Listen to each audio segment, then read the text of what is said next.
Warden Vesic Korin had successfully processed 4,000 prisoners through Carthos Detention Facility's psychological conditioning program across 11 years of operation, achieving what Krivath Compact records classified as a 100% compliance rate. Every single detainee eventually reshaped into the docile, productive labor asset the facility's entire methodology was specifically engineered to produce. Prisoner designation 4001 arrived on a standard transport 11 years into his tenure, and by the time the facility's conditioning program had run its full 18-month cycle against her, it was Warden Korin who had changed, and the facility's compliance rate that had, for the first time in its operational history, dropped to 99.975%. Her name was Grace Adebio, 42 years old, a former hospice chaplain captured during the early, chaotic months of the Krivath occupation of Earth's West African Administrative Zone, sentenced to indefinite detention for the specific crime of continuing to provide unauthorized spiritual counsel to other detained civilians after Compact Occupation Authority had formally banned all religious and philosophical gatherings among the conquered population. Carthos Detention Facility's conditioning methodology had been refined across 3 centuries of Krivath conquest experience into what Compact psychological science considered a genuinely elegant, almost mathematically precise process. Isolation calibrated to specific psychological thresholds.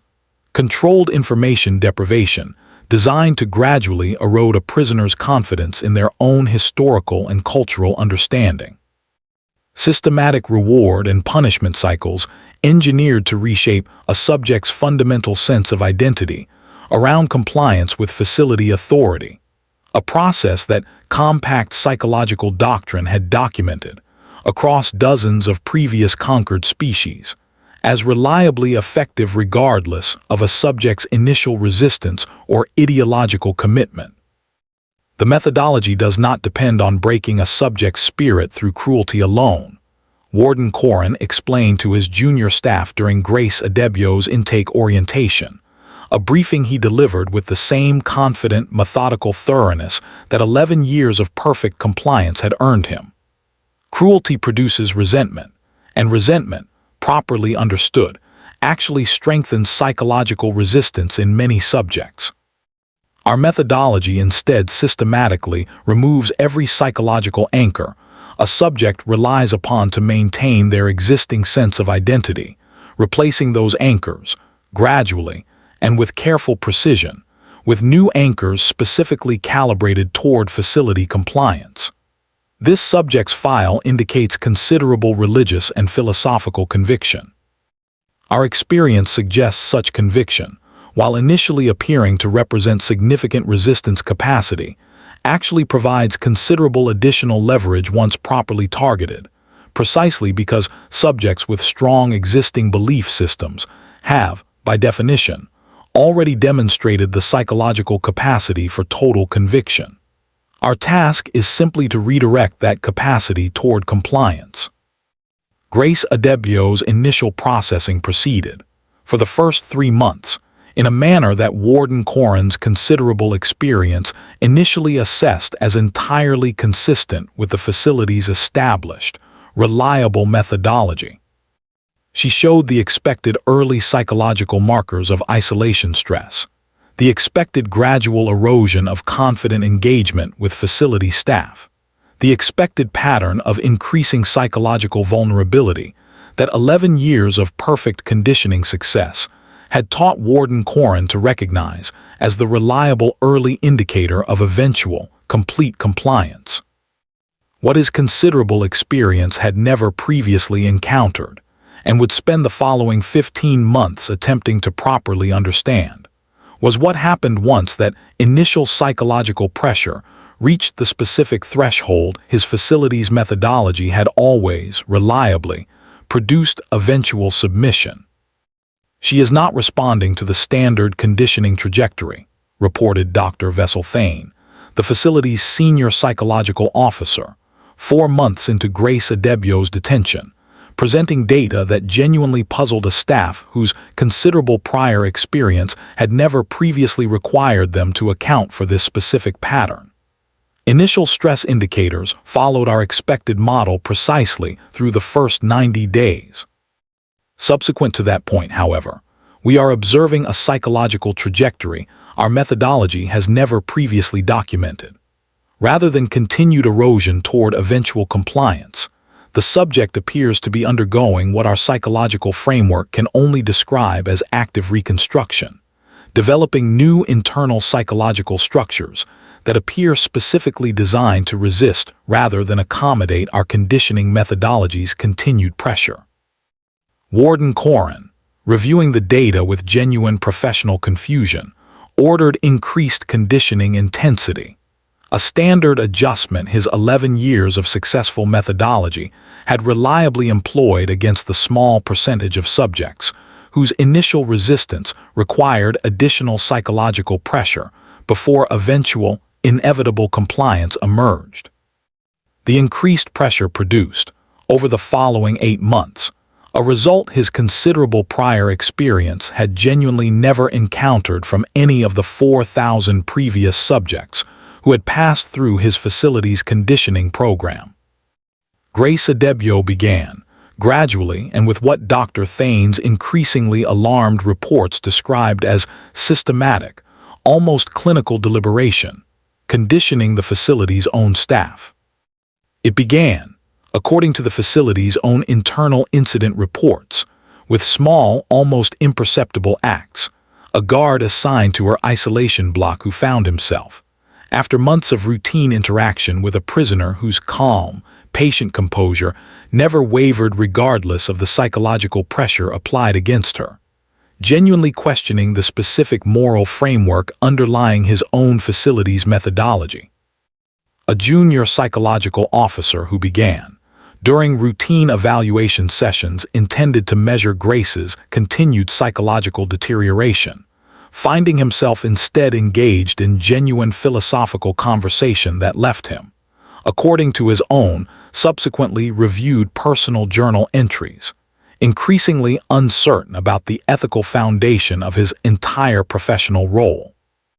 "I do not fully understand the mechanism," Dr. Thane admitted, during a formal review session convened 11 months into Grace Adebio's detention, presenting data that had, by that point, generated genuine institutional alarm extending well beyond the facility's own administrative structure. The subject demonstrates no conventional resistance behavior our methodology is specifically designed to counter.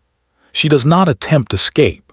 She does not engage in the kind of active defiance our conditioning protocols are calibrated to gradually erode.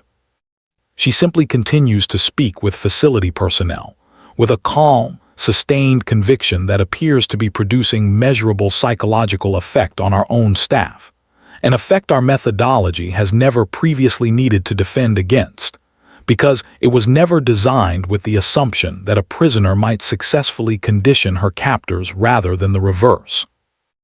Warden Corin, whose considerable 11-year career had never once required him to seriously question the fundamental premises underlying his facility's methodology, requested a direct interview with Grace Adebio, driven by a professional curiosity that had, by that point, begun to shade into something considerably more personal and considerably more unsettling. "You have been detained here for 11 months, he said, during the formal interview, studying a prisoner whose physical condition showed the genuine, measurable toll of prolonged isolation and psychological pressure, but whose demeanor carried none of the fractured, diminished quality his considerable experience had always previously observed at this stage of the facility's conditioning process. Our methodology is specifically designed to produce, by this point in processing, measurable psychological compliance. You show no such compliance. Explain what has sustained your resistance." "I don't think I've been resisting, Warden," Grace said, her voice carrying the same calm, unhurried patience that had, according to Dr. Thane's extensive reports, so thoroughly unsettled his own considerable professional staff. Resistance implies I'm fighting against something, pushing back against your pressure with some equal and opposite pressure of my own. That's not actually what I've been doing, not for a while now. I spent the first few months here genuinely afraid, genuinely uncertain whether I had the strength to survive what your facility was doing to me. And then, somewhere around month 3, I made a decision that I think your methodology genuinely wasn't prepared for, because I don't think you've ever had a prisoner make it before, not the way I made it. Explain, Warden Corrin said. I decided I wasn't going to spend whatever time I have left in this facility trying to survive your conditioning process, Grace said. I decided I was going to spend it doing the same work I was doing before your forces arrested me, the same work I've spent my entire adult life doing. I sat with dying people, Warden, for over 15 years before any of this happened.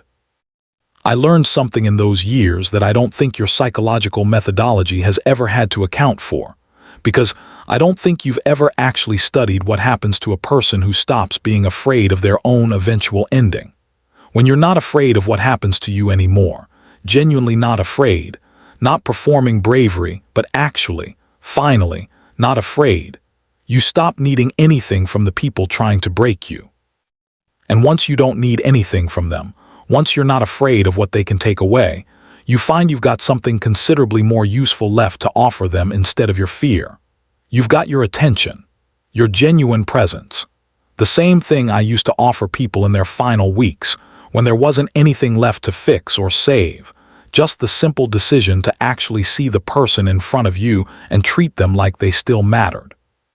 I started offering that to your guards, warden, and to your psychological officers, because I noticed pretty early on that most of them looked considerably more lost and considerably more afraid than I actually felt, once I stopped being afraid myself. I wasn't trying to condition anybody.